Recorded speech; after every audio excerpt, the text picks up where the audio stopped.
Hoy nos acompaña Cristian Camilo Arbeláez Álvarez, psicólogo de la Universidad de Antioquia, magíster en literatura y narrador oral, con experiencia de 11 años en la intervención clínica del duelo, la coordinación de grupos de apoyo y el diseño y desarrollo de conferencias, talleres y cursos de capacitación sobre la muerte y el duelo. Psicólogo clínico en la unidad de duelo de la funeraria San Vicente en Medellín.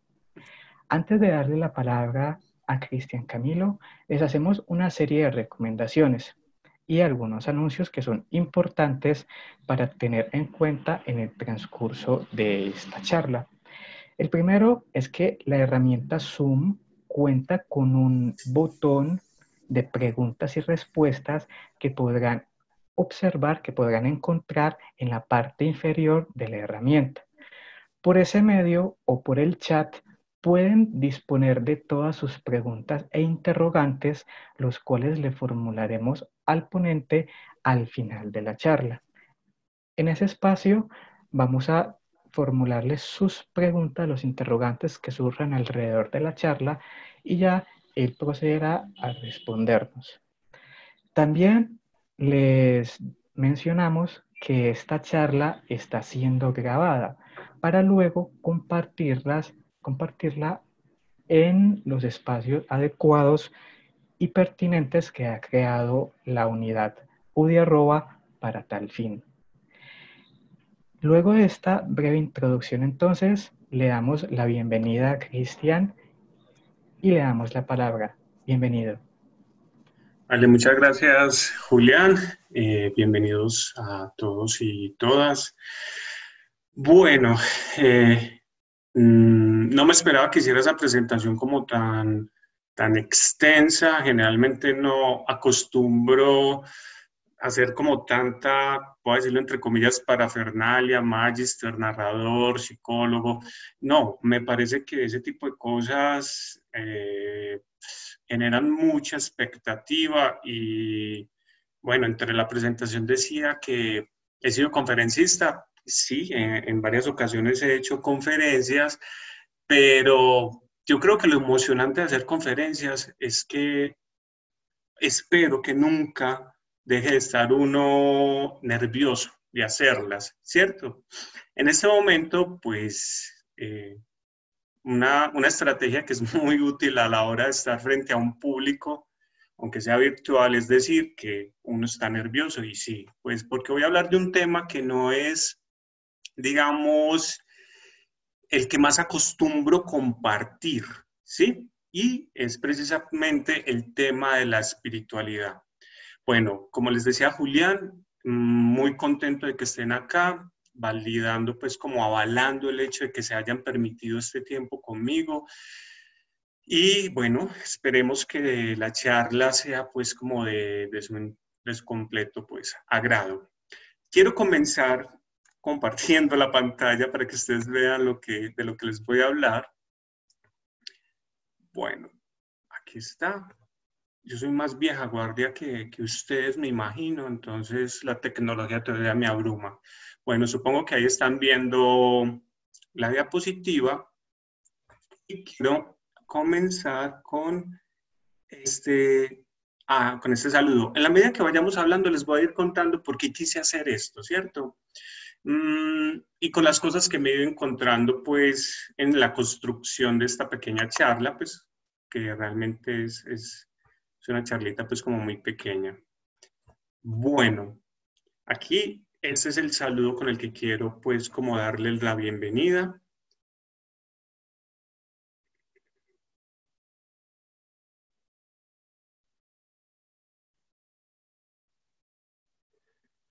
Namaskar, no se dice namaste. Namaste es como el saludo que muchas personas, sobre todo quienes han practicado yoga, es con el saludo con el que están más familiarizados.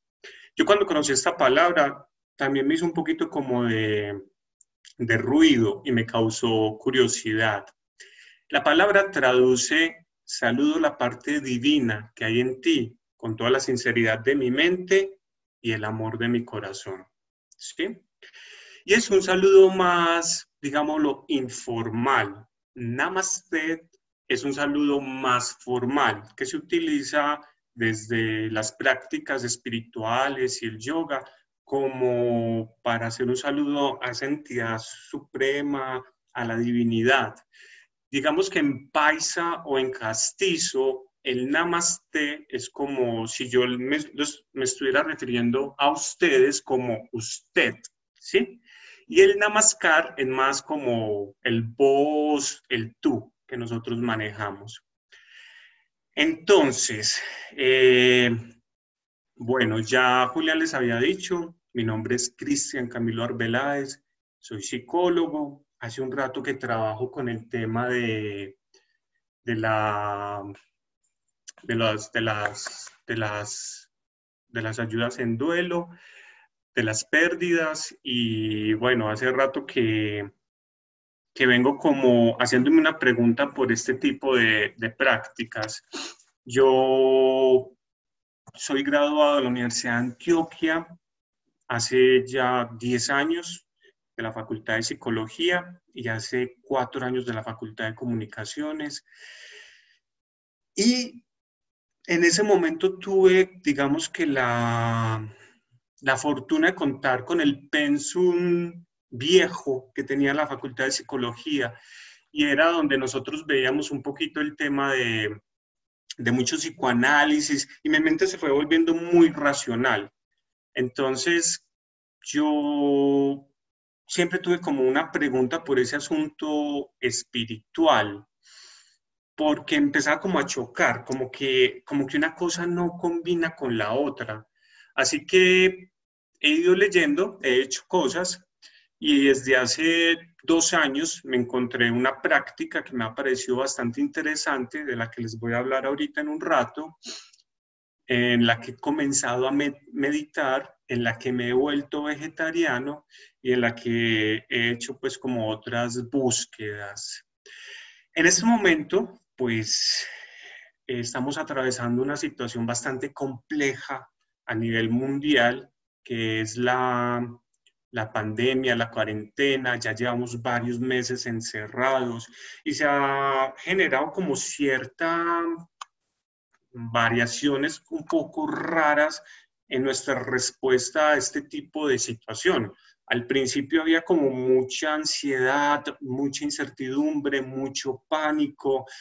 Las personas corrieron a los supermercados, compraron un montón de cosas, siguieron todas las normas que les sugería, pues, como los entes de salud, no salir, evitar el contacto, etcétera. Pero poco a poco como que nos hemos ido relajando, diría yo, y es más como por el tema del desgaste. Esa es una de las respuestas que hemos tenido, ¿cierto? No la única. Algunos siguen siendo muy estrictos, pues como en ese tipo de autocuidados. El caso es que,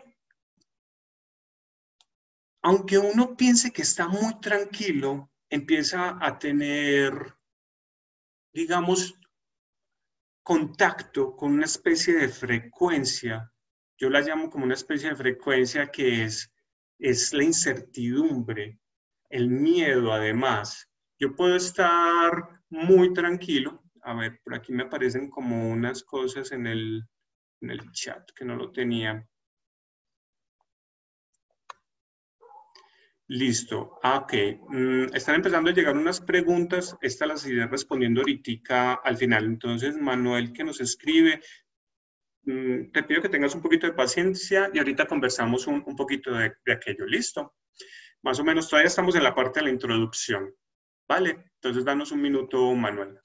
Bueno, entonces les estaba diciendo que aunque yo esté aparentemente muy tranquilo, afuera hay una especie de vibración que me permea, digámoslo así, me permea. Yo salgo a la calle, ya sea a comprar unos víveres o hacer unas diligencias y me encuentro la gente con su tapabocas, me encuentro con la gente que tiene su distanciamiento, si voy en el transporte público hay un montón de condiciones, hay un montón de restricciones, es decir, yo ya no tengo las mismas libertades que tenía antes y de alguna manera, aunque yo diga, esto no tiene que ver conmigo, esto no me va a tocar, me toca porque eso está afuera y yo hago parte de esta sociedad. Y aunque aparentemente esté bien, me empiezo a estresar y al estarme estresando empiezo a tener distintas reacciones, ansiedad, insomnio, depresión. Además se suman otras cosas que, por ejemplo, es dificultades en la convivencia. Yo hablaba, por ejemplo, con algunas de mis consultantes y ellas, por decir algo, llevaban 25 años de casadas, 25 años con sus esposos, pero claro, el esposo en esos 25 años siempre salía a las 7 de la mañana, regresaba a las 7 de la noche, se veían el fin de semana y el fin de semana pues como compartían una actividad que era, digámoslo, recreativa, ir al cine, al centro comercial, etcétera, pero no habían tenido la oportunidad de estar 7 días a la semana, 24 horas al día con esa persona. Entonces, claro, yo que pensaba que conocía a este, ya no lo conozco, es una persona totalmente distinta y empezamos a chocar, ¿sí? Entonces, uno dice, ¿qué hacer frente a eso? En Internet, en este momento, pululan cantidades enormes de propuestas, cantidades enormes de alternativas para hacer frente a la cuarentena. Una de ellas, pues, tiene que ver precisamente con la espiritualidad o con la meditación. Y uno encuentra cadenas de meditación, cadenas de oración, encuentra propuestas desde la psicología, propuestas desde la actividad física, en fin, un montón de cosas. Yo no estoy diciendo que la espiritualidad no sea una estrategia útil, es una estrategia que me parece bastante útil, porque nosotros, los seres humanos, las personas, estamos, digámoslo de cierta manera, conformados por lo que es mente, o más bien cuerpo, digámoslo así, pues no importa el orden, pero lo voy a decir en este orden, cuerpo, mente y ser, ¿sí? El ser es como esa esencia, esa diferencia, eso que te hace, en este momento se me escapa la palabra que aparece en Alicia en el País de las Maravillas, una paciente me la decía una vez en consulta, como muchosidad, sí, es como que tu muchosidad es como una cosa que es tuya única, ¿cierto? Porque a veces pensamos que entonces el ser siempre tiene que estar asociado a algo, al alma o al espíritu. No, hay personas que no son creyentes y entonces uno dice, si yo no soy creyente, entonces me excluyo de ese ser. No, porque tú no seas creyente, tú tienes una muchosidad o una particularidad, una especificidad. Listo. Entonces, bueno, les quiero mostrar que hay una diferencia entre de lo que vamos a hablar de espiritualidad y religión. La primera pregunta que yo respondo al hablar de espiritualidad es, si una persona religiosa puede ser espiritual, sí. Y si una persona no religiosa puede ser espiritual, también, claro. Miren, yo fui criado en una familia católica, mi papá y mi mamá son supremamente creyentes, tuve todos los dogmas de la religión, todos los rituales, todas las costumbres, todos los mandamientos, todas las enseñanzas, hice la primera comunión, la confirmación, pues me faltó el matrimonio como para hacer esos sacramentos y creo que no me casaré por la iglesia, creo no me voy a casar por la iglesia, porque en un momento de mi vida dije, esto como que no me cuadra, como que yo ya no quiero estar aquí como sometido a algo que me está como diciendo cómo debo de ser. Además que la religión tiene una diferencia y es que la religión, respetando las creencias que cada uno tenga, insisto, aquí no estoy pregonando una postura o una ideología, más bien es como unos conceptos, unas reflexiones, pero ¿qué se encuentra uno? Que muchas veces la religión nos pone a Dios allá, en un lugar separado de nosotros, ¿sí? Hablando desde conceptos teóricos, ¿cierto? sin ser teólogo tampoco. Entonces, allá está Dios y muchas veces para poder estar en contacto con Él necesitamos un intermediario. El sacerdote, el pastor, etcétera, el chamán, otra persona. En el mundo hay aproximadamente 4.200 religiones diferentes y cada una tiene sus propios postulados. Yo hace 2 años, cuando empecé en esta búsqueda, pues más concienzudamente, digamos que tuve la fortuna de viajar a la India. Hice un viaje, pues, cuestiones de trabajo y otras cosas. Empecé en Estados Unidos, estuve en la cuna de los mormones, en Salt Lake, y entonces conocí esa catedral magnífica a la que solamente pueden ingresar unos pocos privilegiados.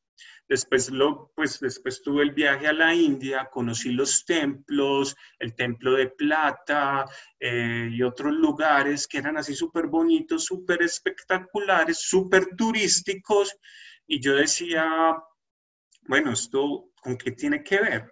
Y empecé a encontrar como unas similitudes en cada una de las distintas propuestas. La India es la cuna de todas las religiones. O sea, tú en una cuadra encuentras una iglesia musulmana, a la siguiente cuadra una iglesia católica y a la siguiente cuadra encuentras un templo o muy bonito, muy lleno de colores si estás en el sur o un poco más opaco si estás más al centro, pero con muchas religiones combinadas. Y algo en común eran los libros. Entonces los mormones tenían un libro, los musulmanes tenían un libro, nosotros los católicos teníamos un libro, y otras tantas religiones, el judaísmo tiene su libro, etc. Entonces, bueno, eso empezó como a hacerme un poco de ruido. Yo llegué a la India chocado, yo dije, no, ¿qué es esto? El mundo está lleno de como de un montón de sobresaturación de ofertas. O sea, claro, en este mundo ya tan global, tenemos un montón de ofertas, entonces uno dice, no, ya no quiero como tener nada que ver con esto, y volví otra vez como a mi parte racional, que digamos que es un lugar como más seguro. Sin embargo, seguía sintiendo ese ruido de la espiritualidad. La espiritualidad me parece que es algo interesante en cuanto que nos hace una diferencia, no pone a Dios fuera de ti. Insisto, como estoy hablando de discursos, de propuestas, de reflexiones. No pone a Dios fuera de ti. Y lo explica más o menos de esta manera. La espiritualidad lo que te dice es que tú no eres un ser humano aspirando a una experiencia divina, sino que eres un ser divino viviendo una experiencia humana. Yo, dicho de otra manera, tú eres un reflejo de Dios, y eso me parece interesante. O sea, tú eres Él, ¿sí? Entonces, una explicación que hay de la espiritualidad, de esa relación con Dios, es como cuando tú tienes 4 recipientes, pueden ser más, pero digamos que tú tienes 4 recipientes en los cuales se refleja la luna. Si yo les preguntara a ustedes cuántas lunas hay, ustedes dirían que hay cuántas. Está la luna acá arriba y están los 4 recipientes donde se refleja la luna. Me dirán, no, solamente hay una luna. No, hay 5 lunas, 1 y 4 abajo. Esta es la luna y este es un reflejo de la luna, ¿cierto? Pero estas lunas que están aquí abajo no son esta que está acá arriba. Nosotros, los seres humanos, somos reflejo de Dios. Y aquí viene una historia, que es que Dios, desde la espiritualidad, está en nuestro interior. Como que para nosotros llegar a Él, no hay que ir a los templos. Pues no estoy diciendo que no vayan a las iglesias quienes van a las iglesias, ni mucho menos, insisto, con todo respeto de las creencias, pero desde una propuesta espiritual es poder encontrar en ti, en tu interior, esa divinidad. Porque espiritualidad, desde esta propuesta, se está hablando de un camino desde el cual nosotros vamos desde la animalidad a la humanidad, a la divinidad, ¿sí? Que podamos recordar esos seres divinos que somos. Esa es como la parte, pues, como interesante que hay ahí. Me voy a adelantar aquí, eso ya lo había respondido muy al principio, pero quiero aprovechar para repetirlo y contestar la pregunta de Oscar. ¿Se puede ser religioso y sin ser espiritual? Sí, claro, claro. Se puede ser una persona que sea, digámoslo, en automático, ¿cierto? Yo puedo ser una persona mecánica, que haga prácticas mecánicas, ¿sí? Entonces yo puedo ser religioso y ser muy juicioso y cumplir todas las posturas y no ser espiritual, pero ser muy religioso. Ahí es donde viene este jueguito que es un poco complejo y es el que peca y reza empata, ¿sí? Eso es bastante complejo porque así no funciona en la espiritualidad. En la espiritualidad, el que peca y reza empata, no. Si cometes una embarrada, cometes una embarrada. Cometes un asunto, si cometes, digamos, como algo bueno, chévere, pues eso también va a tener una consecuencia en ti. ¿Listo? Bueno, vamos a ir avanzando un poco. Aquí hay una historia, les quiero compartir. Me encontré muy al principio de la cuarentena y que creo que algunos de ustedes también han encontrado. Este cuento es un cuento que se dice fue un sueño de Jung, Carl Gustav Jung, el discípulo de Freud, que luego pues se aleja de él y está en su libro rojo y dice así: Capitán, el chico está preocupado y muy agitado debido a la cuarentena que nos han impuesto en el puerto. ¿Qué te inquieta, chico? ¿No tienes bastante comida? ¿No duermes bastante? No es eso, capitán. No soporto poder bajar a tierra y no poder abrazar mi familia. ¿Y si te dejaran bajar y estuvieras contagioso? ¿Soportarías la culpa de infectar a alguien que no puede aguantar la enfermedad? No, no me lo perdonaría nunca, aunque para mí creo que han inventado esta peste. Puede ser, pero ¿y si no fuese así? Entiendo lo que quieres decir, pero me siento privado de mi libertad, capitán. Me han privado de algo. Prívate tú de algo más. Me estás tomando el pelo. En absoluto. Si te privas de algo sin responder de manera adecuada, has perdido. Entonces, según usted, si me quitan algo para vencer, ¿debo quitarme alguna cosa más por mí mismo? Así es. Lo hice en la cuarentena hace 7 años. ¿Y qué es lo que, perdón, y qué es lo que os quitaste? Tenía que esperar más de 20 días sobre el barco.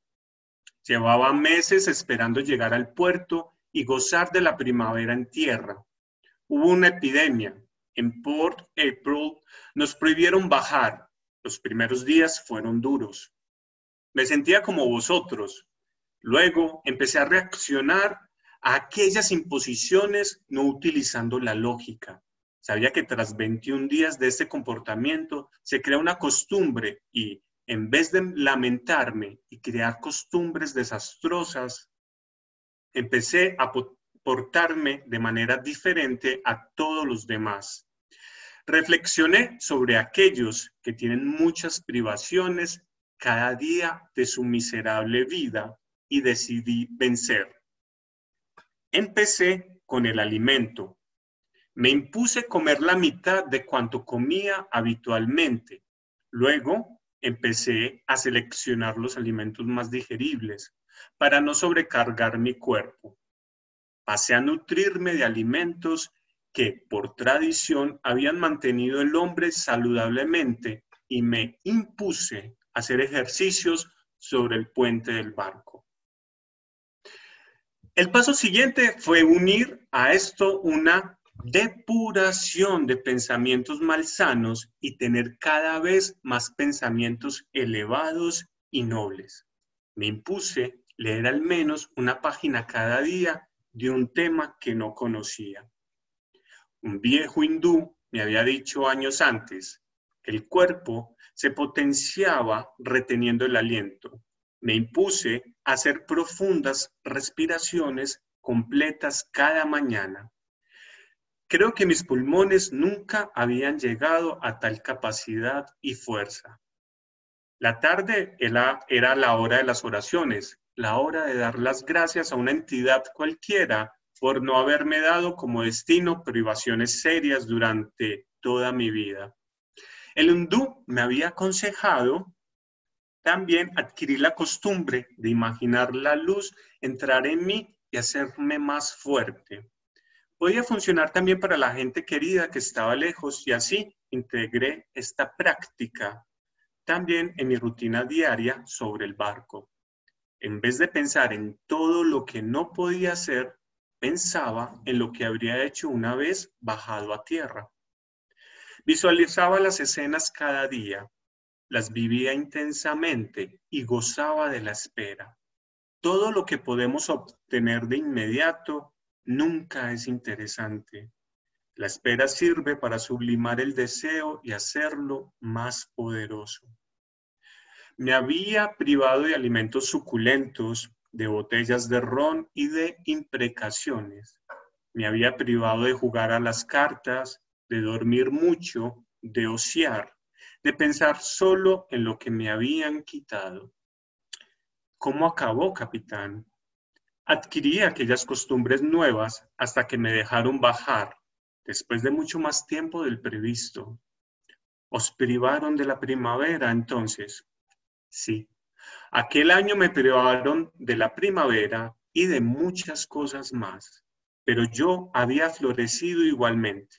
Me había llevado la primavera dentro de mí y nadie nunca más habría podido quitármela. Vale, ¿por qué les traigo esta historia? Porque esta historia reúne precisamente lo que les propuse hace un momento: el cuerpo, la mente y el ser. El capitán de la historia comienza a transformar su alimentación, comienza a imponerse, hago aquí el movimiento en un triángulo equilátero, y aquí en la mente, la parte superior, comienza a depurar sus pensamientos y a abstenerse de imprecaciones. Y el ser, donde el hindú le enseña lo que podríamos entender como una meditación. ¿Qué es una respiración? Ahorita les voy a decir, cuando hablemos un poco más en detalle de la meditación, a qué nos referimos más exactamente con ella. Nosotros, los seres humanos, somos, o más bien nos alimentamos de lo que comemos, de lo que bebemos, de lo que respiramos y de lo que pensamos. ¿Sí? Desde la espiritualidad se hace alusión como a unas herramientas que permitan potencializar lo sutil y reducir lo burdo. Entonces, el cuerpo es lo más cercano que nosotros tenemos. Nos peinamos, nos bañamos, tendemos a ser vanidosos, nos vestimos, nos ocupamos mucho del cuerpo, pero nuestra mente o nuestros pensamientos a veces como que no le prestamos tanta atención. Nosotros todo el tiempo tenemos un chateo, estamos chateando constantemente con nuestra mente y muchas veces nos estamos diciendo cosas muy complejas. Nos estamos descalificando, nos estamos juzgando a otros, a nosotros mismos: no soy bueno, no soy capaz, no puedo, soy feo, o el otro es mejor que yo, etcétera, sí, no valgo la pena, un montón de cosas. Y hablando de la parte del ser, pues ni hablar. Eso prácticamente nos acordamos de eso cuando de pronto tenemos una situación angustiante, la muerte de un ser querido, una enfermedad, una necesidad, ¿sí? Hay algo interesante que escuché hace muchos años, yo todavía no estaba como en estas prácticas, y era que algo que diferenciaba mucho las religiones occidentales de las religiones orientales era que muchas de las religiones occidentales iban a pedir, en cambio las orientales, que era lo que recuerdo de esa época, estaba yo muy joven, iban a agradecer, ¿sí? Entonces, aquí hay algo como que se diferencia. Nosotros muchas veces recurrimos a Dios siempre como para pedir cosas, y más que pedir, exigir. Entonces, ahí es donde uno dice una frase que aparece también mucho y que se promueve mucho y es, Dios no te da lo que tú quieres, sino lo que tú necesitas. Hay una frase desde la espiritualidad que parece muy compleja. Como psicólogo, mi parte racional choca con ella y es que eso que te sucede es siempre, siempre, siempre lo mejor. Esa frase como que uno dice, seguro que eso siempre es lo mejor. O sea, que estemos en cuarentena es lo mejor, que me dio un cáncer es lo mejor, que esté en una quiebra es lo mejor. Miren, yo que he acompañado duelos durante muchos años, al principio las personas sienten mucho dolor, obviamente, sienten un choque fuerte, una rabia, una frustración, una impotencia, pero en la medida que se va haciendo el proceso, esa pérdida enseña algo, ofrece algo, te da la oportunidad de algo. Incluso hay transformaciones muy, muy importantes en las personas. Pero bueno, volviendo a lo que estábamos hablando, las energías sutiles y las energías burdas, que es lo que está todo el tiempo, a lo que estamos enfrentados todo el tiempo, nos ayuda mucho a manejar esta parte emocional de ansiedad, de depresión, de estrés, de irritabilidad. ¿Con qué me alimento? ¿Qué bebo? ¿Qué respiro? ¿Y qué pienso? ¿Sí? Les decía que somos cuerpo, mente y ser. Empezando por el cuerpo, es lo más saludable. Bueno, aquí me salté esta diapositiva. La práctica espiritual, digamos que recoge ciertas herramientas. Las prácticas espirituales son un camino para llegar a una liberación, a una felicidad, a una especie de como de plenitud, ¿cierto? Que está muy asociado como un sentimiento de expansión y de unificación con esa idea que tengamos de la divinidad o del amor. Si uno rechaza toda idea de Dios, ¿cierto? Uno puede decir, no, es que yo no creo en Dios, pero seguramente crees en el amor, ¿cierto? Miren, hay algo que yo aprendí precisamente con el ejercicio de la clínica, y es que hay personas que en algún momento de la consulta me preguntan qué ocurre cuando se muere. Pues obviamente yo no me he muerto, no puedo decirte qué ocurre. ¿Qué pasa si hay un más allá, si no lo hay, etcétera? Yo tengo una respuesta que aprendí precisamente de los grupos y de las consultas individuales, y es que tal vez nuestra mente todavía no tiene esa expansión, esa capacidad de comprender eso que está más allá de esta vida. Y les pongo el ejemplo de una persona de hace unos 100 años. A una persona de hace 100 años, tú le dices que existe un aparato con el cual puedes hablar con una persona al otro lado del mundo a través de una cámara en tiempo real, como si estuviéramos hablando aquí, pues como este aparato en el que estamos hablando, te diría que tú estás loco y que estás fantaseando, pero para nosotros es natural tener un teléfono inteligente. O si le digo yo a una persona que existe un aparato gigantesco en el cual se pueden subir más de 200 personas e ir de un continente a otro en cuestión de horas, me va a decir, eso no, pues hablando de una persona de 1500, por ejemplo, hace más de 500 años cuando todavía se creía que la Tierra era plana, o sea, nuestra mente no tenía todavía esa, digamos, esa expansión. Pensábamos que las cosas eran así y así eran. Luego, cuando cuando vemos que son distintas, sí, claro, nuestra mente se abre. Entonces, tal vez todavía hay cosas a las cuales nuestra mente no ha accedido.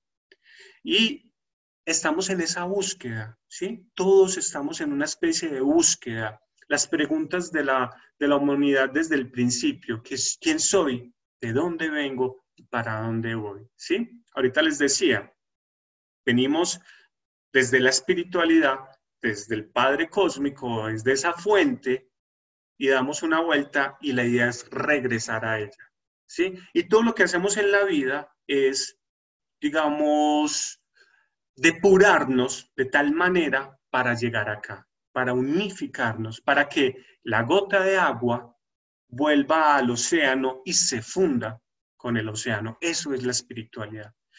Y es un sentimiento de amor, de eso se trata. Yo antes de estar en esta búsqueda o en estas prácticas en el vegetarianismo, en la meditación, yo le decía a los pacientes, mira, no hay recetas para superar la pérdida de un ser querido, no las hay. Yo he leído muchos libros, he visto muchas conferencias, he escuchado a muchos psicólogos, no hay una fórmula, no hay 12 pasos para que tú superes la muerte de un ser querido. Pero sí hay herramientas, ¿cierto? Pero de lo que sí puedo, digamos, asegurar que es de una forma muy, muy útil, es que tú puedas volver a vivir, apostar por la vida, ¿sí? Quien se murió fue el otro, y apostar por el amor. Estas son como las dos, digamos, infaltables en un proceso de superación de cualquier adversidad y, digamos, por ejemplo, la pérdida del ser querido. Pero bueno, eso es para otra charla. Aquí hablando de espiritualidad, les decía que hay unas herramientas. Hablamos primero del cuerpo, cómo sutilizar la alimentación para que mi cuerpo pueda beneficiarse de esa parte, digamos, sutil, de esa energía sutil. La alimentación es muy importante. Este señor Hipócrates decía hace 25 siglos, 2500 años, que la comida sea tu alimento y el alimento tu medicina. Tú eres lo que comes, ¿cierto? Ay, esperen que aquí ya. Tú eres lo que comes y ¿qué es lo que tú estás comiendo? ¿Sí? Entonces, si yo consumo licor, hablando principalmente de estados emocionales, si yo consumo licor, sustancias psicoactivas, comidas procesadas, carne, eso va a tener un efecto en mi sistema glandular, y esos efectos en mi sistema glandular va a hacer que yo tenga una descompensación en mi sistema emocional. Entonces, claro, yo puedo meditar, yo puedo ir al psicólogo, yo puedo tomar medicamentos y hacer un montón de cosas, pero si tengo una alimentación desordenada, difícilmente voy a lograr esa tranquilidad. Entonces, ¿qué es lo que nos propone, digamos, unas prácticas espirituales como una de las herramientas para sutilizar la mente? Sutiliza tu alimentación, ¿sí? Mejora tu alimentación. Entonces, entonces tengo que ser vegetariano. Yo no le estoy diciendo a nadie que sea vegetariano, porque yo no soy activista ni animalista. Miren, yo me volví vegetariano hace 2 años, y antes de eso tuve contacto con personas vegetarianas, iba a restaurantes vegetarianos más como por variar la dieta, etcétera, pero nunca me imaginé que iba a ser vegetariano. Y si ustedes me preguntan qué pienso yo de la carne, les voy a decir, a mí la carne me parece que sabe rico, a mí la carne me parece que tiene un sabor delicioso, no me molesta el olor de la carne todavía, pues llevo 2 años, ¿cierto? Pero yo tomé una decisión, y es que lo que esté encima de mi plato no sea producto del sufrimiento de otro ser vivo. Esa fue mi decisión, por eso es que yo soy vegetariano en este momento, ¿sí? Y entonces, al momento de tener esa tentación de, la carne, pues ya no la tengo. La última vez que comí carne, pues fue hace un tiempo, ya no la tengo, ¿cierto? Porque digo, no, es que ya hay una conciencia en mí que me dice, es que lo que está ahí no ha sufrido. En una película que salió hace poco, que incluso se ganó el Oscar con Tom Hanks, él decía algo muy bonito y era que lo que esté en mi plato no haya tenido una madre, que eso que esté en mi plato no haya tenido una madre, pues valga ahí la redundancia. Otro decía que eso no tenga ojos, pues. Entonces, además, la carne, cuando el animal es sacrificado, este animal segrega adrenalina y esa adrenalina pues va a todo su torrente sanguíneo, a todo su organismo y eso yo lo voy a ingerir. Es más, los guerreros, los que se necesitan que sean pues como más como impulsivos, pues los alimentan más con cosas, con la sangre, pues, por ejemplo, ¿cierto? Ese asunto de que, de que sean más violentos, más toscos, ¿sí? Entonces, de eso se refiere un poco la utilización de la alimentación. Hay otro tipo de estrategias que tienen que ver con, permítanme aquí les cambio la diapositiva, con las asanas y los mudras. Yo practiqué artes marciales cuando era joven y le tenía un resabio a lo que era el tai chi, el yoga y esas cosas. Bueno, ya soy un poquito más viejito, ya tengo canas en la barba, entonces digamos que ya hacer arte marcial fuerte ya no, pues sí lo puedo hacer, pero digamos que ahora he evolucionado a otras prácticas más blandas, ahora practico algo de yoga, y el yoga no es algo exclusivo de estas personas que se paran en la cabeza o que se doblan de una forma así como toda espectacular. Cualquiera de nosotros tenemos yoga. Sí, tenemos yoga y también podemos hacer yoga. Miren, nosotros en la empresa en la que yo trabajo tenemos un grupo de yoga y un hombre él sufrió un accidente, un trauma encefalocraniano, quedó con ciertas dificultades en su movilidad y haciendo pues parte pues como del acompañamiento, pues, hombre, explora el yoga a ver qué te ofrece.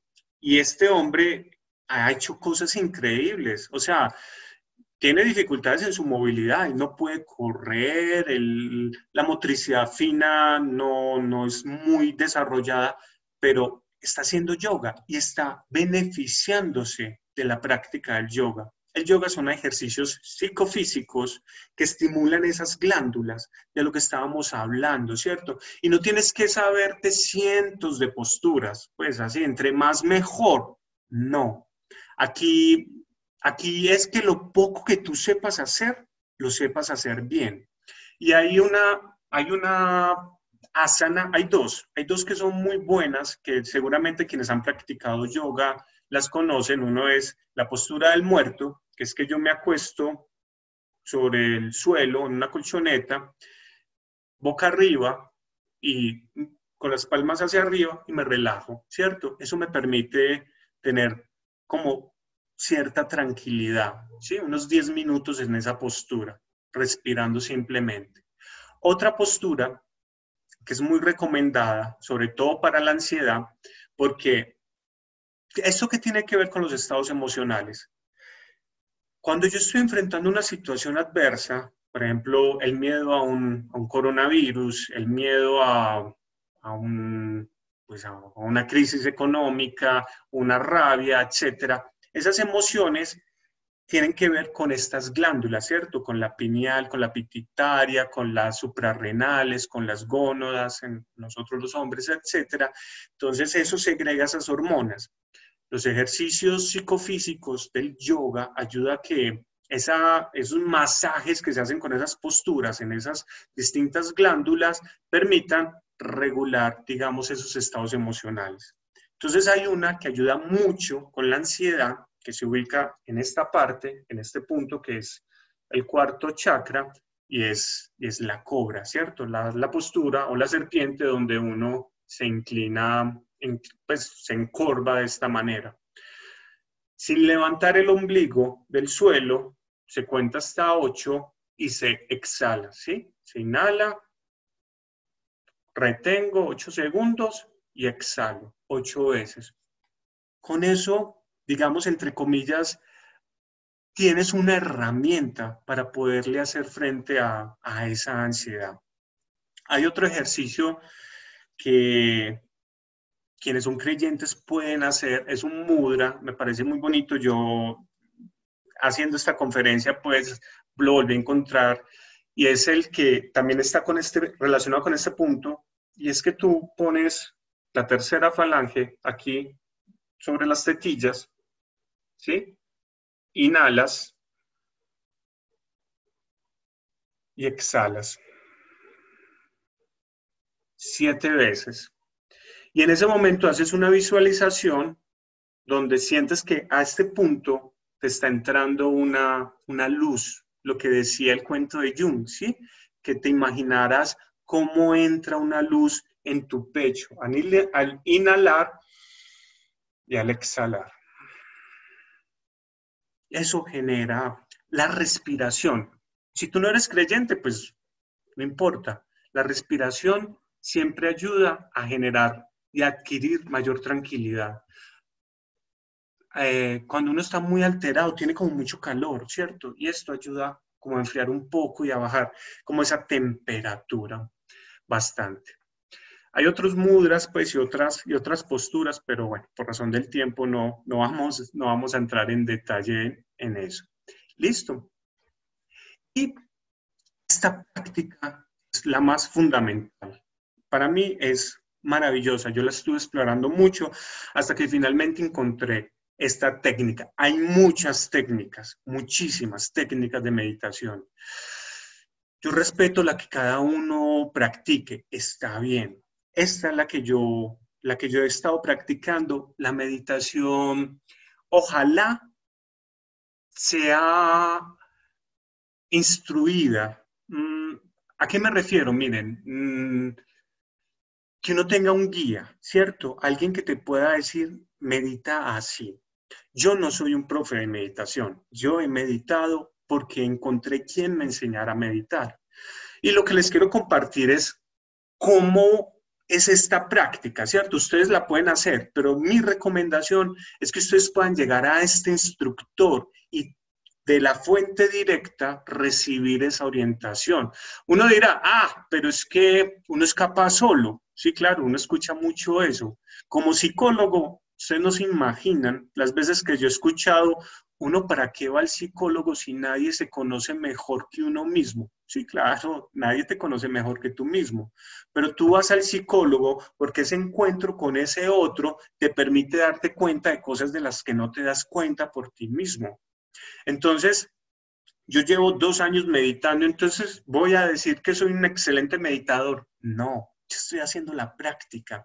Miren, con quien ha sido mi instructor de meditación y varios compañeros que estamos en el grupo que meditamos todos los días, muchas veces surge la pregunta, no me logro concentrar, es que me distraigo, es que me pasa esto. Y él lo que responde es, claro, bienvenido al club. Meditar no es tan sencillo como que me cerré los ojos, puse la mente en blanco y tuve esa experiencia trascendental. Meditar es una lucha por domar esta mente que no quiere meditar, porque la mente quiere estar o en cosas burdas o en tonterías o pensando en problemas o pensando en el pasado o pensando en el futuro. Meditar es estar en el momento presente, aquí y ahora. Sentir que todo lo que hay a tu alrededor es conciencia suprema, si crees en Dios. Si no crees en Dios, sentir que lo que hay a tu alrededor es amor. Eso es meditar. Meditar es poderte fundir en ese océano. Y uno, esto yo, bueno, lo voy a decir aquí a ustedes que están atendiendo esta conferencia, esto yo no se lo digo a nadie. He tenido esa sensación pocas veces. Yo en los 2 años de meditación que tengo, hay momentos donde la meditación es una experiencia muy, muy, muy bonita. no se trata de ver colores, de ver arcoíris, de viajar a otras dimensiones, no, es ese sentimiento de amor y eso es tan lindo, la verdad que sí. O sea, tanto que uno quisiera sentirlo más, más. Entonces, les voy a contar porque quiero compartir con ustedes digamos, esta forma básica. Insisto, ojalá puedan tener la instrucción de este mentor. Y es que ustedes, teniendo la espalda muy derecha, ¿sí? Cierran los ojos y dicen, este soy yo inhalando, este soy yo exhalando. Este soy yo inhalando, este soy yo exhalando. Eso es meditar. Pero si ustedes quieren ir un poco más allá, hay un mantra, que es el que está aquí escrito. Bhavanan, Kevalan. Bhavanan, Kevalan. Todo es amor, todo es amor. Eso es meditar. Sentir que estás rodeado de amor y que te fundes con ese amor. Eso es la meditación y bueno, no crees en Dios, pero seguramente crees en el amor o quieres sentir amor o dar amor. Listo. Hay otro, bueno, que no está acá, que es el Kaushiki. El Kaushiki es una danza yógica súper bonita, súper bacana. Para eso necesitaría estar en cuerpo entero para mostrarles cómo es. Necesitaríamos más tiempo. Yo aquí les voy a dejar el enlace para que ustedes puedan consultarlas por ustedes mismos. Los hombres somos un poquito reacios a danzar, pero eso no es de mujeres, chicos. Danzar es liberarse también. Yo tenía muchas ganas de aprender esa danza, la vengo haciendo también un rato, ayuda con las glándulas suprarrenales, con problemas de próstata, entonces atrévanse a hacer cosas, a explorar cosas. No es tan complejo y tiene muchos beneficios a nivel articular, a nivel glandular, a nivel de energía, ¿sí? Hay otras opciones, entonces esa es la invitación. Otro es que si tú te quieres encauzar en este sendero, en esta búsqueda espiritual de expansión, de liberación, de felicidad, porque es una búsqueda constante, hay dos condiciones más, dos herramientas más bien, servicio y filosofía de vida. De nada sirve ser un espiritualista para ti mismo. En eso es muy reiterativo mi profe de meditación, y es que tú puedes meditar, ¿sí? Está bien, pero permítame acá, ya. Tú puedes meditar para ti y perfecto, pero si eso se queda en ti, se queda en ti y muere en ti, pero si tú logras abrirte a otros, darte a otros a través de un servicio amoroso y sincero, eso va a tener un mayor efecto. De eso se trata también. La filosofía de vida tiene que ver con que tu vida se va transformando. Tú ya, mira, tú estabas en un nivel, ¿cierto? Entonces me gustaban ciertas cosas, hacía ciertas cosas. En la medida que uno va meditando, sin ser fanático, ojo, ser espiritual no es ser fanático, tú empiezas a volverte una persona muy distinta. Te dejan de gustar unas cosas y te empiezan a gustar otras, cosas más, la vida se vuelve diferente, la percepción del mundo es distinta, empiezas a gozar de algo. ¿Qué se dice desde la espiritualidad, desde esta creencia, pues, en Dios, ¿sí? Es que todo es manifestación de Dios. Dios está en todas partes, en una pequeña abeja, en una flor, en una roca, en los arroyos, en todo está Dios. Y eso te lo va permitiendo la práctica espiritual. Listo, como yo sé que el tiempo es bastante corto, creo que quisiera hablar más con ustedes, ojalá pudiéramos tener una interacción más fluida. Aquí les quiero dejar estas consideraciones. Yo no soy el autor de este conocimiento, soy un aspirante, un estudiante, un buscador, un ser común y corriente. Yo siendo muy racional, muy reacio, me metí en este cuento y lo he ido experimentando. Me picó el bichito, por decirlo así. Y uno ha encontrado muchas personas que les ha picado el bichito, ¿cierto? W. Dyer, Luisa Hay, esta otra, Elizabeth Kubler-Ross, personas que muy cientificistas que en algún momento dicen, es que la ciencia no me da las respuestas, necesito algo más. Y bueno, empezamos a buscar. Y hay algo muy lindo que encontré en una película que está en YouTube, yo creo que no hay problema que le haga publicidad a ella, y es que la película se llama El príncipe que miraba su alma y trata sobre el sufismo, y es que los caminos a Dios son tan diversos como las almas humanas. Cualquiera puede hacer su propio sendero y hacer su propia búsqueda. Busquen, ¿cierto? No sobra que lo hagan. Esto que yo les compartí muy rápidamente llegó a mí, pues a través de mi acharya. Acharya es una palabra en sánscrito que es aquel que enseña con el ejemplo. Él se llama Dada Japamantra, es un monje, él es italiano, está aquí en Antioquia, tiene 34 años de ser monje y es el que me enseñó a meditar y tiene pues como todas estas enseñanzas. Y yo les digo, cuando lo conocí, yo dije, este señor como que, uno más.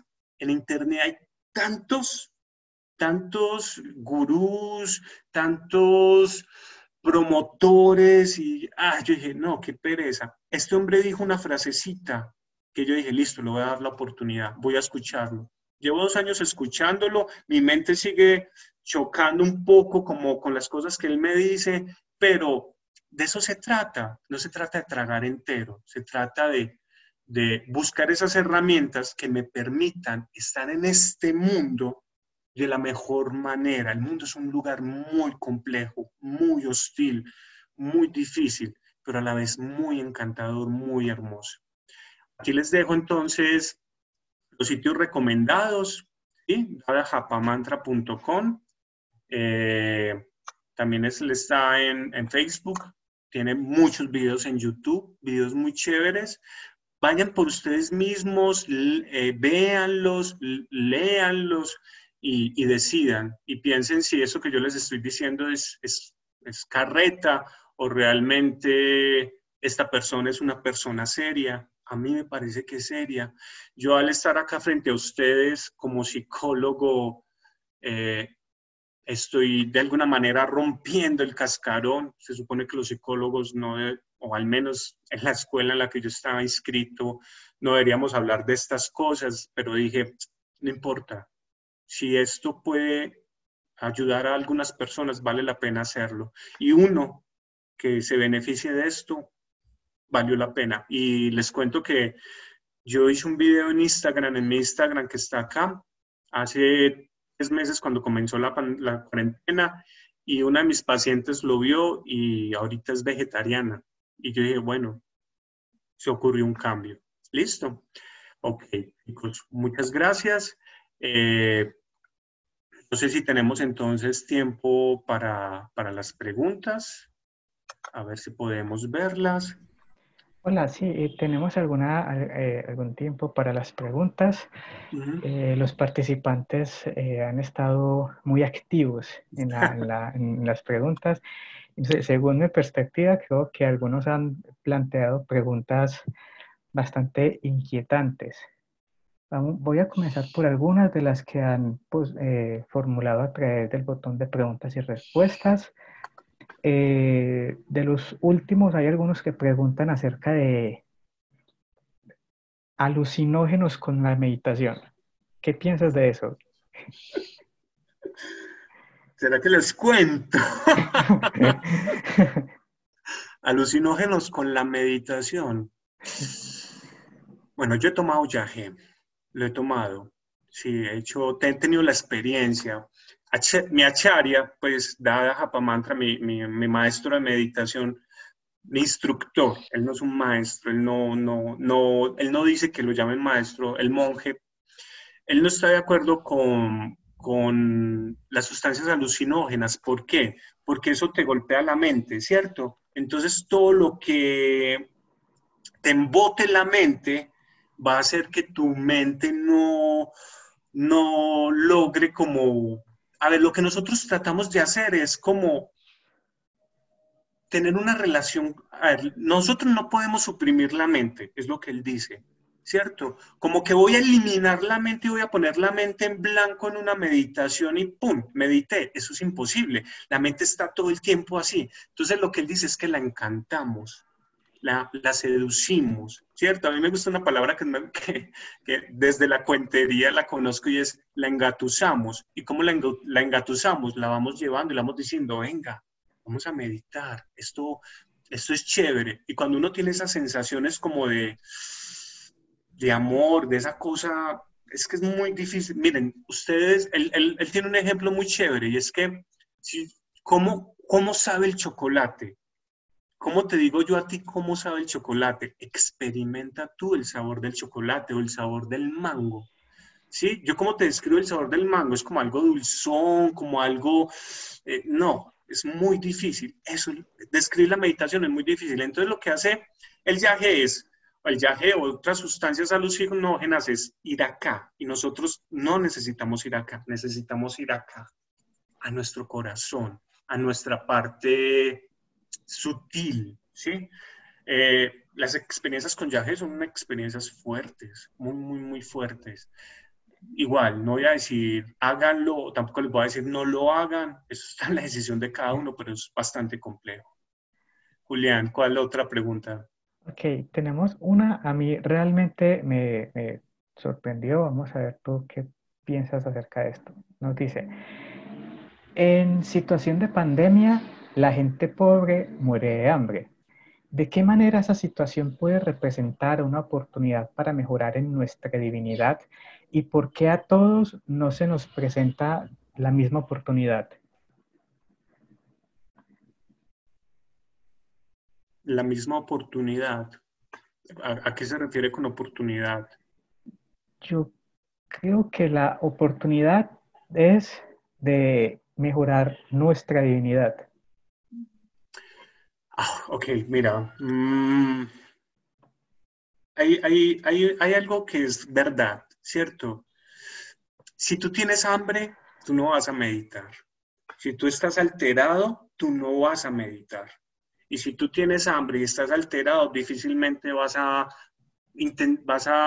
digamos, a despertar esa conciencia suprema, por así decirlo, esa divinidad, ¿cierto?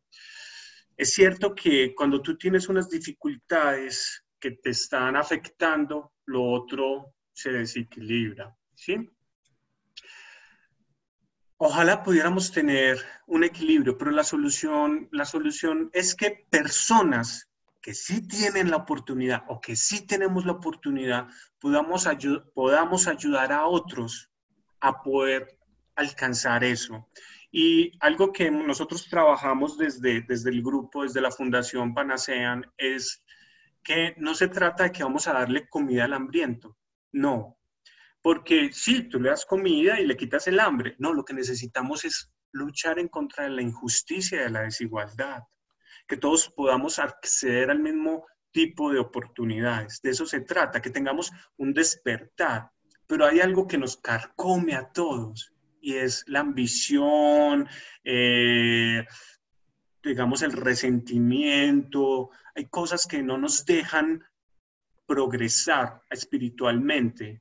El rencor, el pasado, los daños que nos han hecho, esas cosas nos estorban, ¿sí? Hay algo desde el discurso espiritual que hace referencia de pronto a lo que se llaman los sanskaras. Hay personas que, o lo que se entiende como karma, ¿cierto? Es más cercano, es más común para nosotros escuchar la palabra karma que sanskara, pero eso hace alusión precisamente a que nosotros debemos de alguna manera pagar nuestros actos pasados y eso se manifiestan en otras vidas, pues quienes creen en la reencarnación, ese tipo de cosas. Entonces, eh, no, habrá que encontrar una manera de ir en contra de la desigualdad para que estas personas sean menos afectadas por este tipo de, digamos, de situaciones adversas. Ok. Pregunta que nos hace alguien es que si esta misma meditación, todo esto que nos has dicho hoy, puede ser aplicado o trabajado con niños de zonas de conflicto armado. Maravilloso. Ojalá. Claro que sí. Claro que sí. Miren, los niños que son, ojalá nosotros, ojalá yo hubiera empezado desde la infancia con esto. Yo llegué muy viejo a la meditación, yo llegué como a los 38 años a meditar, ojalá yo hubiera llegado a los 4 o 5 años. Es un gran afortunado quien llega muy temprano a la meditación y se puede hacer con ellos, ¿cierto? Bueno, hay que tener, hay unas restricciones, luego entraremos en detalle en eso. En los videos que el Dada tiene en su canal de YouTube, él explica más claramente que, por ejemplo, el yoga no es recomendable para niños y adolescentes. Rápidamente, lo que pasa es que ellos todavía no han terminado su desarrollo físico, ¿cierto? Entonces hay que tener precaución con eso. Pero la meditación, sí, se puede enseñar. El mantra, hay kirtans donde tú cantas estos mantras. Y en YouTube también hay varios kirtan. Tú buscas kirtan con K, Bhavanan, Kevalan, y tú le puedes poner a los niños ese mantra y les puedes explicar de qué se trata. Es un canto que te va a relajar, que dice que todo es amor, pues no es algo fanático, como les decía, y con chicos del conflicto armado, claro, ojalá se pueda implementar, se pueda. Miren, a mí me gusta mucho una historia que yo les comparto a mis pacientes de Elizabeth Kubler-Ross, precisamente, que está en su libro La Rueda de la Vida. Ella fue al campo de concentración en Majdanek, un campo de concentración nazi, de esos grandes, y ella veía las barracas, veía los vagones todavía con objetos de niños, con prendas de vestir, vio los camarotes y vio las florecitas, todavía apestaba a muerte, a miedo, lo que hablamos ahorita, ¿cierto? Y ella decía, ¿cómo es posible que el ser humano pueda hacer esto? Y hay una voz detrás de ella que le dice, tú también lo harías si hubieras nacido en la Alemania nazi.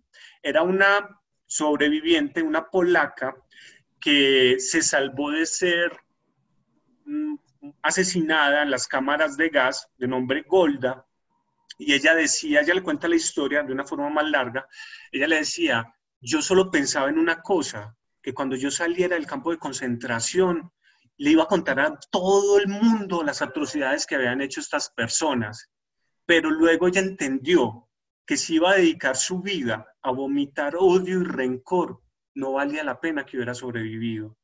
Si ella lograba cambiar los pensamientos de odio por compasión y perdón, así fuera en una sola persona, el que ella hubiera sobrevivido había valido la pena. A mí me parece que es una reflexión bastante importante.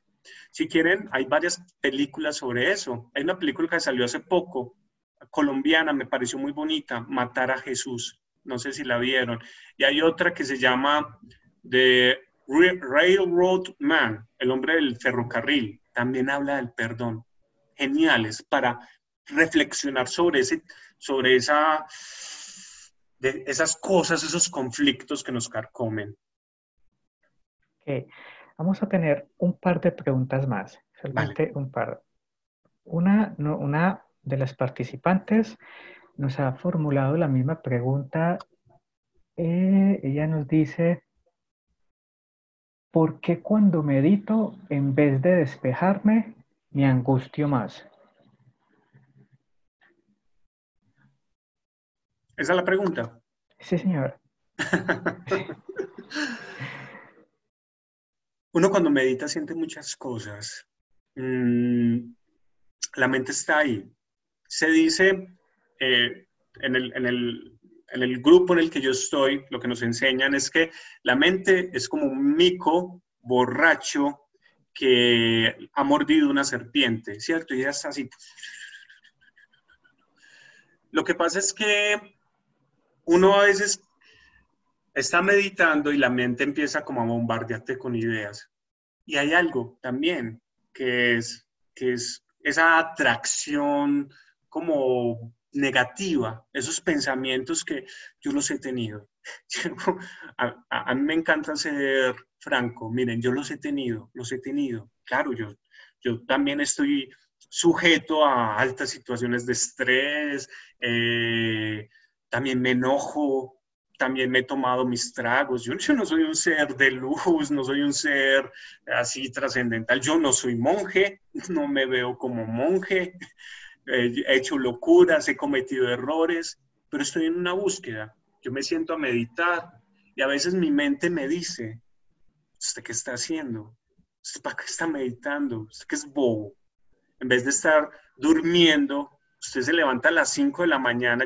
¿Cuánto llevamos de cuarentena? Yo ya perdí la cuenta, 3, 4 meses. Llevo 3, 4 meses con mi novia. Bueno, ella ya no tanto, pero yo sí, levantándome a las 5 de la mañana.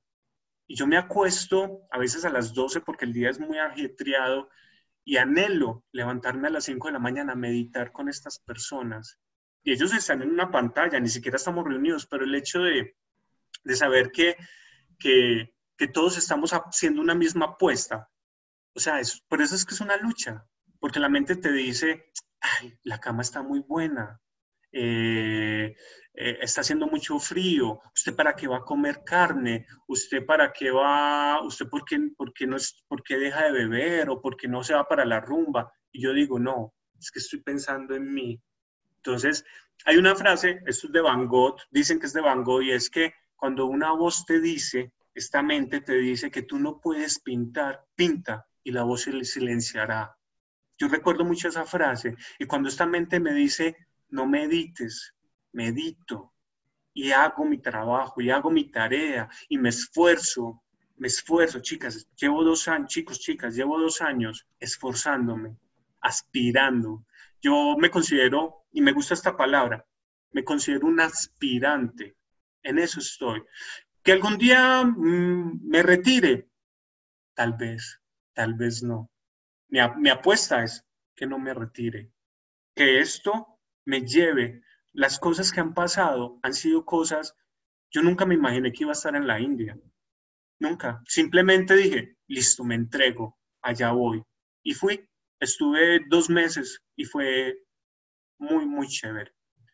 Vale, Julián, ¿estás ahí? Sí, aquí estoy, sí, aquí Ah, estoy, sí. vale. No, tenemos una última pregunta, bueno, de todas las que nos han llegado. Nos dice esta persona, yo creo que puede ser un poco polémico el asunto, pero bien, nos dice, ¿qué noción tiene de la relación entre sexualidad y meditación? ¿Qué noción tengo entre meditación y sexualidad y meditación?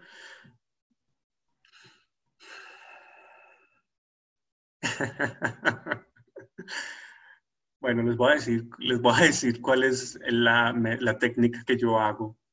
Yo, yo, yo no lo sabía al principio. Yo llegué, empecé a acercarme. Esta persona te va dando cosas poco a poco, porque si te da mucho, tu mente se dispara y entra en choque. Yo practico lo que es Tantra Yoga. Tantra Yoga siempre está asociado al sexo y no tiene nada que ver con el sexo. El Tantra Yoga es una distorsión que viene de un personaje que en alguna ocasión dijo que el Tantra era sexual. El sexo es algo humano. Como psicólogo y con una gran influencia psicoanalítica, he trabajado mucho con la sexualidad. Muchos problemas tienen que ver, decía Freud, con un gozo sexual que no era satisfecho, ¿cierto? Si tú logras tener sexualidad y amor, ¡boom! Estás hecho, estás hecha, ¿cierto? Maravilloso. Pero si tú lo que tienes es simplemente una sexualidad desbordada, es como cuando tú comes en exceso, te indigestas. Eso es lo que pasa. O sea, no se choca. Tú no tienes que ser un célibe para ser un meditador, ¿cierto? Tú no tienes que ser un célibe para ser una persona sutil y trascendental. Es la intención que tú le pones a lo que tú practicas, ¿sí? Si yo soy una persona que estoy aquí y allá y allá, además nosotros los hombres estamos desperdiciando un montón de energía. Y eso lo dicen los chinos y lo dicen los que meditan y lo dicen los médicos. Una gota de semen equivale a 90 gotas de sangre, más o menos. ¿Sí?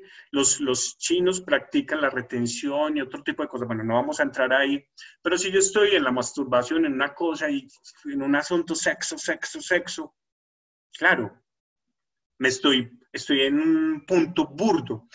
Lo que pasa es que la explicación de los chakras, ¿cierto? Aquí está en el coxis, el primer chakra, luego en la raíz de los genitales está el segundo. La sexualidad tiene que ver con estos dos chakras.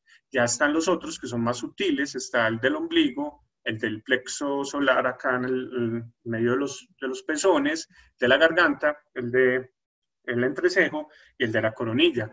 Entonces la sexualidad estimula mucho estos chakras. Lo que nosotros tratamos de hacer es llegar a estos chakras, a los superiores.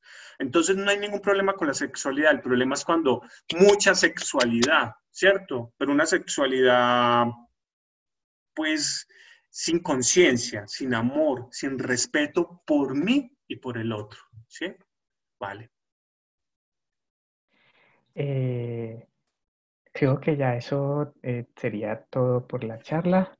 Bueno, hay una que Sí, sí, quiero sí. responder que vi aquí. ¿Me permites? Sí, sí, sí, sí, señor, sí. Alguien dijo, sí, esa concepción de un Dios masculino no me convence, es de una cultura patriarcal y machista. Lo dice Iván, Alexis.